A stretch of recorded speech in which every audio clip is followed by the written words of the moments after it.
چند نکته مهم در مورد نصب باربندهای صندوقی. اول اینکه بندهای فیکس رو میندازیم رو لبه صندوق، میکشیم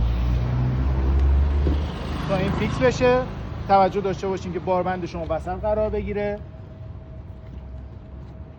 دوچرخه رو بر روی باربند میگذاریم.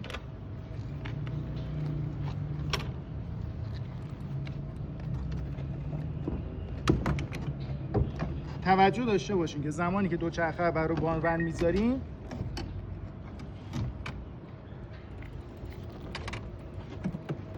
لاستیک های شما سمت اگزوز خودرو نباشه تا دچار آب شدن لاستیک نشه، و اینکه دوچرخه شما سطح مناسبی نسبت به سطح زمین داشته باشه تا توی دستاندازها دوچرخه به کف زمین برخورد نکنه.